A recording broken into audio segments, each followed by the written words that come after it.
That pork looked amazing. Did you enjoy it? Oh, yeah. Yeah, well, you know what? It's always the way with the show on Saturday. We cook the food and then we don't get to eat it that often, so we have to wait until afterwards. But yeah, I tell you what. But yeah, you know, it's one of the things that big old piece of pork and it will last for ages, so we can use it throughout the week. You know. But, Yeah, definitely. good to have you on and have a little look through your book. And I Snap. actually look at that product placement. And I actually listened to the podcast you did with the co-author yesterday. We had it on during dinner, so we had a little listen to that. Oh, brilliant. And checked out Optimum Living as well. Mm-hmm. A blog about bread bread is not the enemy. So that's a good little talking point actually, because yeah, people get misconceptions about bread being bad for you. But first of all, just tell us who you are, a little bit about yourself, and then we'll get into the book. Yeah, so I'm a nutritionist and performance coach. So you can see my name is Colette Hennigan, and I've recently published this book. It came out just before Christmas Eve, and my work is all around working with people that for energy. As a key example, it's one of the key things that people come and talk to me about. I work within like large corporations, also with professional sports teams, some local charities, and I also work with people on a one-to-one basis as well. So I am a nutritionist, but I also look at things a bit more holistically, because this isn't my first career, Jack, it's my second. And my first career, I actually was the person that had the problems with energy management. I was skipping meals, relying on coffee. I know you guys, you and Hillary, we were talking about that just now. Relying on coffee to keep me going. What I was going to have for dinner was an afterthought.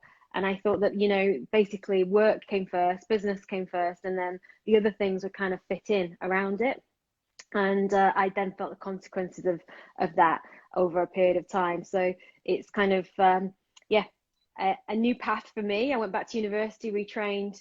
And so I come at it from a very kind of action-based, I come at nutrition from a very action-based place, because I just kind of felt that for myself, when I was in that my previous role, which was like a sales manager, in that role, I just felt that good food was for people that had loads of time.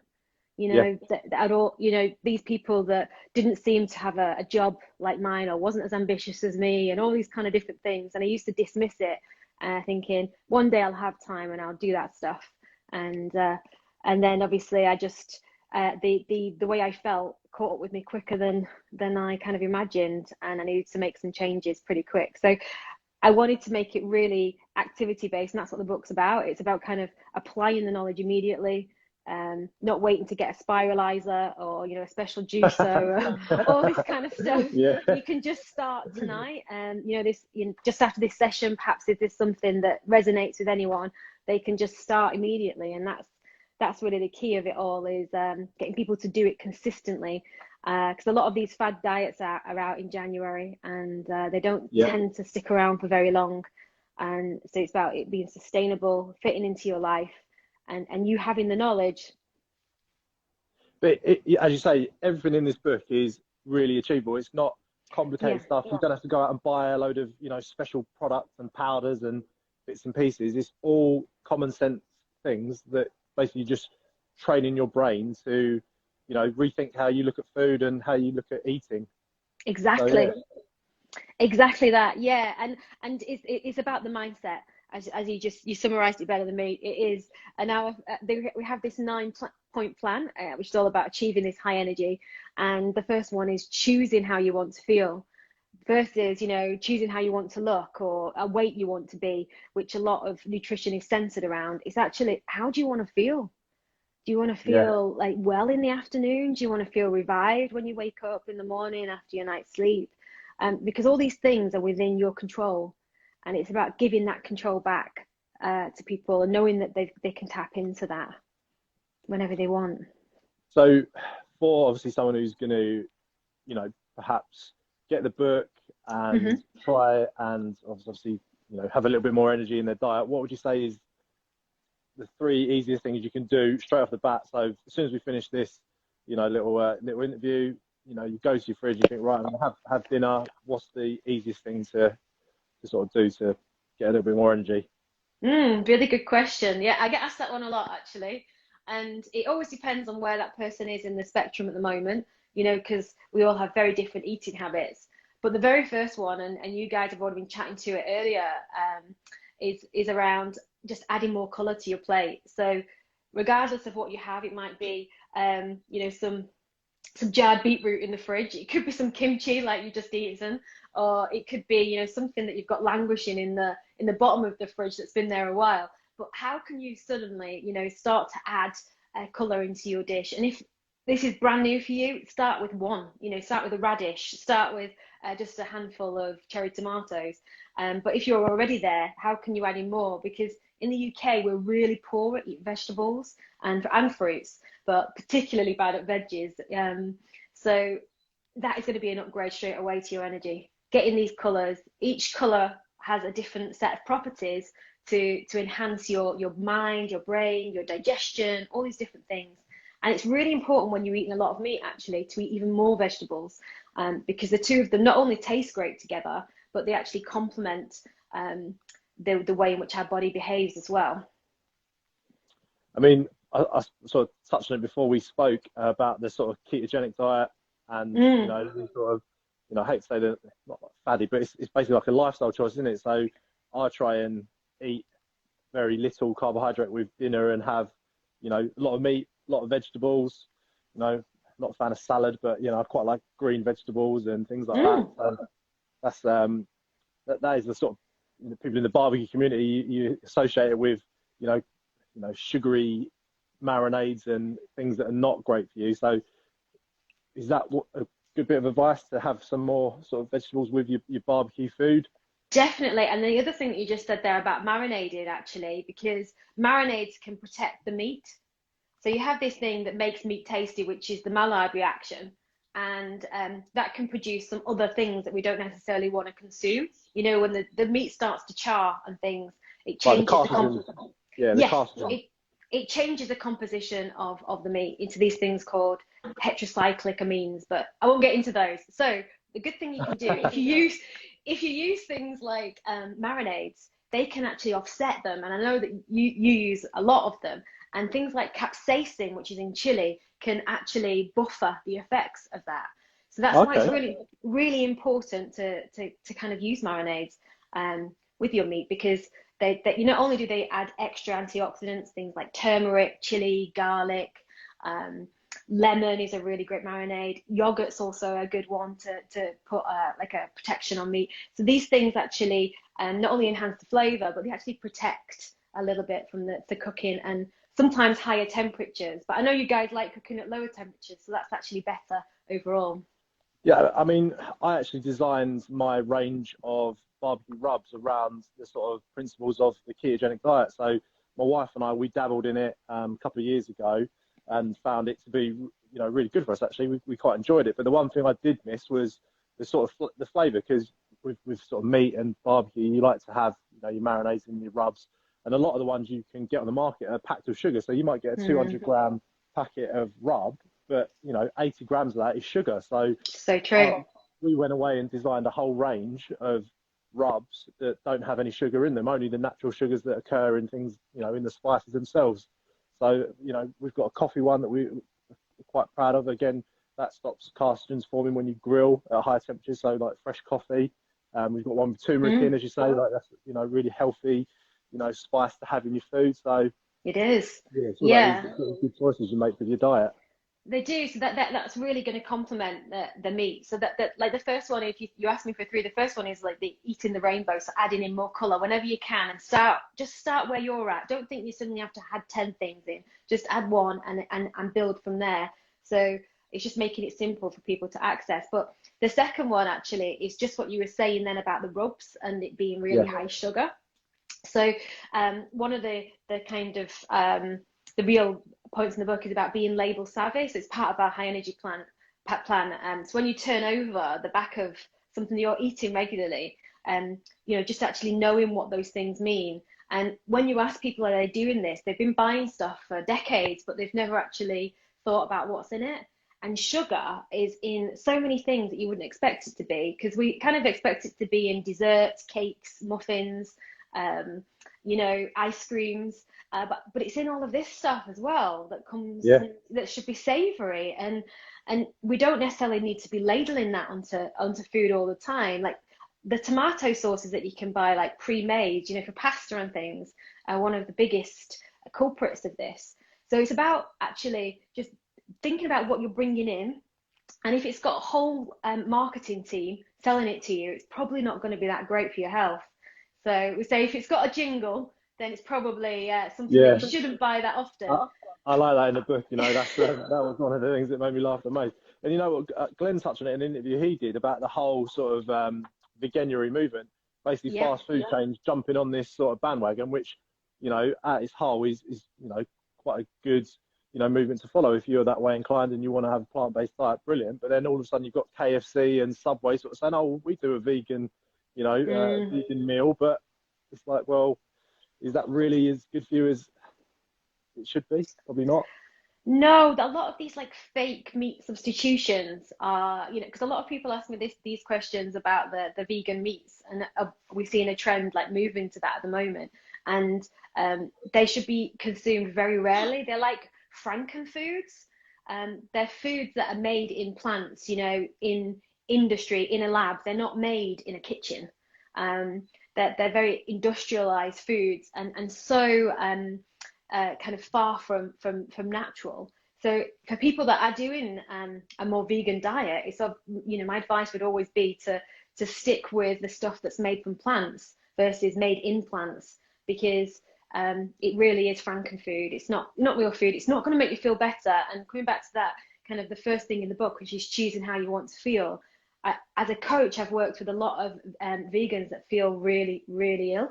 And part of it is that they're eating this stuff and thinking that it's better for them, but actually, you know, it's not. So stick with the plants, stick with those rainbows, stick with all of the things that you can actually recognize that's got single ingredients on the side. You know, you flip it over and it's actually just got one ingredient on there versus, you know, all of these. Yeah, you should flip over those things like those vegan sausages. They do have a very, very long ingredient list, which are a bit scary. Yeah. And, you know, like, we're not trying to sort of poo-poo the vegan movement, but no, it kind of ties in with everything that, you know, Glen is doing in yourself. And that's why you've designed this wellness box to, you know, give people a little bit of energy, especially January. People, you know, they decide that January is the time when they're going to actually, you know, change their life and make it, you know, get healthier, go to the gym. And basically now, because of lockdown, we can't actually do that. So one of the better ways to do it is through your diet. So you've designed this box around wellness and having more energy. So do you want to talk us through a little bit about the meats you chose for it and what they can sort of do for your diet? Yeah, so the thing is about the ethically sourced meat, the meats that Glen has, is that they do have absolute provenance. We know where they're from British farms. Glen's visited them. They understand the process from start to finish. And that's the thing in the book. When I talk about eating meat, it's about quality rather than quantity. So a lot of people say, well, I can't afford that, but then they'll eat like lots of other meats in high quantities. It's very cheaply bought. And, you know, not only do I worry about what's in them, my key concern is the welfare of those animals. And how they've ended up and to be that cheap in a supermarket. And that's a scary thing. So the first thing I'd say is that the approach of Glen and the team there is that, you know, it's good provenance. They know that they've been ethically raised, and the way in which it actually then lands on your plate is very different. So you're going to get better nutrition. And in some cases, you're looking at 2, 3, 4 times the amounts of some of the nutrients within the meat. Things like omega-3 and B vitamins, because these animals have actually been out on pasture, it changes, and you know this already, but it changes the composition, and it means that a smaller piece will feed you better than 10 pieces of the other stuff. So so this is so valuable to have this knowledge, and so I'm so glad with the movement that they've chosen. So with the meats in the particular wellness box, the ones that we wanted to include were things that you're going to slow cook, because when you do that, you release the nutrients in a way, maybe in a sauce, you know, like a stew, a casserole, those kind of things, and that means that you get more of the goodness from these this really good quality meat. Otherwise, you lose a lot sometimes on the barbecue, and yeah, whereas you're going to get everything from these meat cuts, and that's really what we was focused on. And in a normal head nutrition environment, I wouldn't actually recommend some of the fattier cuts that are within this box, but because of the sourcing of this is so great, it means that actual fat is nutritious too. And it's not going to have a lot of the toxins and hold a lot of the other things potentially in it from cheaper meat that you would get. So that whole thing combined is that we have the stewing kind of additions, so you can slowly cook things. And let's do something with the stewing steak and the lamb shanks that again designed at low and slow, and stews. And I love the addition of the bone broths as well, like full of collagen, full of nutrients. You know. Yeah, bone broths are just, you know, I think that's like an old wives' tale as well, isn't it? You know, you have chicken soup if you don't feel well, and it is absolutely one of the things that is very true. They do help you when you're not feeling that great. These bone broths are just good to keep on topping up your health, even having them in a mug. You know, one day if you just feel like a little bit under the weather, they're just fantastic. They do have the collagen, they repair inflammation in the stomach. And they also have some protein in there as well, so they actually feed you, and lots of other kind of things that are very nutritious. So it's that kind of extraction, that long extraction. I think they're 24-hour, those broths, or something along those lines. So, you know, you've really got that long saturation. And cooking things on the bone, like lamb shanks, means that you're going to get some more minerals. But again, if you've got good quality meat, you're going to be getting the more minerals. Alternatively, if you're not, then you're not necessarily going to get the same depth of nutrition from them. It's more satiating, isn't it? The better raised the animal, the better reared it is, the better quality food it consumes during the actual sort of process of becoming fully grown to ultimately end up on our plate. It's more satiating, isn't it? So the chicken is like a 2.5 kilo chicken we've got. So that is going to feed, you know, a family. You could break that down, and it's fully matured. So it's not like, you know, I think a normal supermarket chicken is maybe 30 to 40 days before until it's basically killed and ends up on that dinner plate. But these chickens are probably double that. So yeah, it's about, as you say, about good choices, sensible choices. It is, and I'm you know, I'm very aware that when people say, oh, well, you know, eating healthily costs more money, it's about being smart with it. And so if you do buy a chicken like that, you have multiple meals from it, versus, you know, you just don't want to be using the bones from that cheap chicken. You don't want to make a soup from it, and you know, it's just not going to have, it's just going to feed you in the same way. So it's about seeing it as an investment versus a cost. And the same with eating, you know, more fruit and veg. People say, oh, it's just so expensive, and it isn't necessarily. If you're eating seasonally, you know, things get cheaper when there's more available.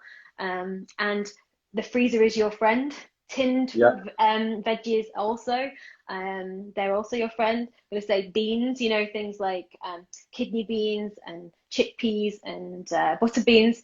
Obviously the enemy of keto, but not the enemy of anybody else's kind of plate. So these things, just having them in means that you're using your kind of kitchen a little bit differently, and making sure you can always add something into the meal. You're quite a proponent of like batch cooking as well, aren't you? Like preparing your meals in advance, and obviously having an idea of what you're going to have in the week, because otherwise you do make bad choices, don't you? I mean, we've all done it, like, you know. Totally. An afterthought, isn't it? Dinner sometimes you think, oh, what should we have? And there's nothing in the fridge, so you are forced to eat, you know, bags of McCoys and things like that. Not bad choice. That's it. Yeah, exactly.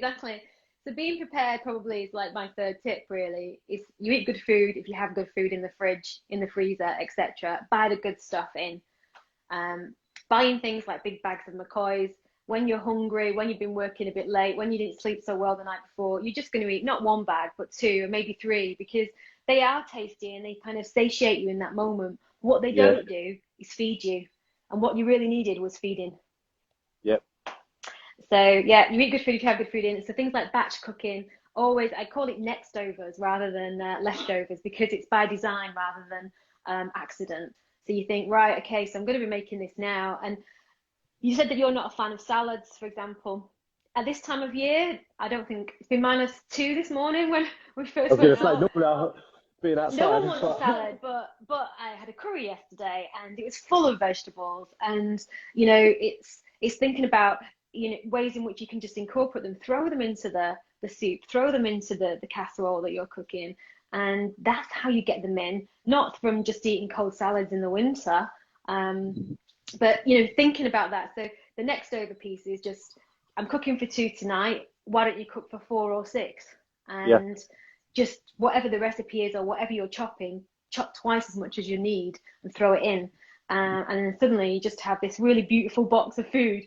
And the next day you are so happy when you go, you know, you're like, wow, I'm winning at life. When you open the fridge and there's a meal ready and you cooked it, it's like, it's one of the future gifts you can give to yourself. So that's And if you're doing it all in advance, then you're saving time in the week, aren't you? So you're cooking totally, maybe, you know, 2 hours of a Sunday. I mean, we're big proponents of it.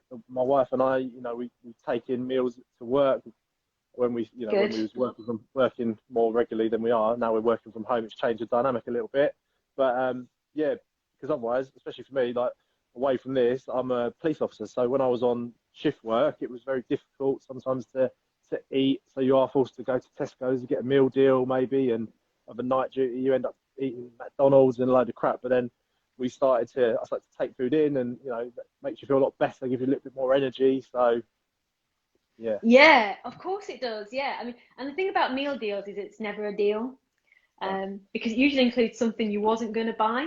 So then therefore it's not saved you money, it's probably just cost you a bit in terms of how you're going to feel later on. So avoid anything that's got meal deal written all over it. Usually means that it's not a good deal. But yeah, taking it in, don't you just feel so smug when you're like, look at me. King. Yeah. Yeah. King of the Tupperware. That's it.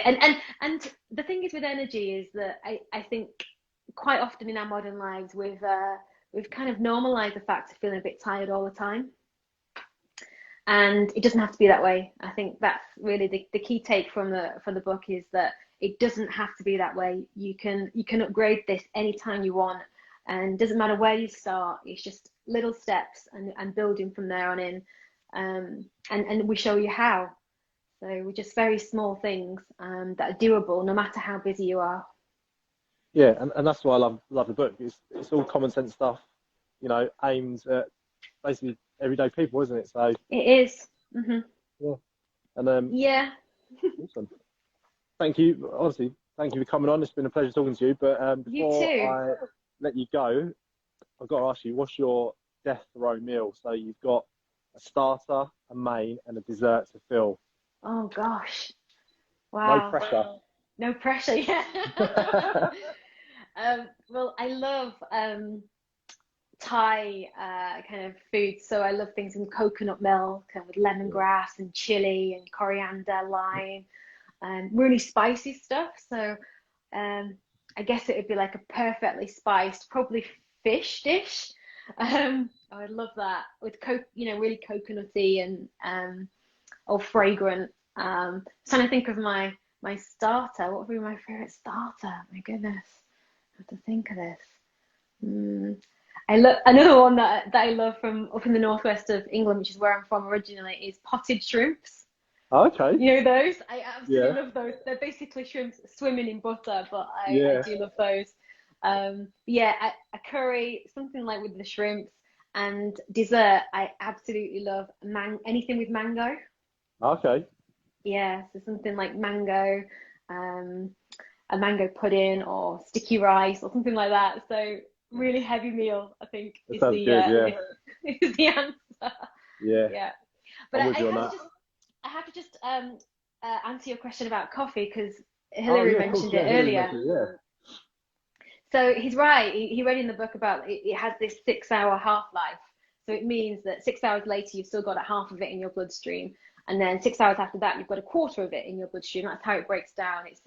It's the way that we look at how drugs are metabolized in the body, half-life. So it just means that if you have a coffee at midday and it's got, just to be easy on maths, 100 milligrams, by 6 p.m. you've got 50. By midnight, you've still got 25 milligrams going through your system. And obviously at midnight, you want to be rested. So my top advice about caffeine is to cut it off at noon. I know people like just through kind of habits and social kind of norms is that they have kind of coffees after dinner and things like that for later on at night, and still say to me, you know, swear that they sleep still really well.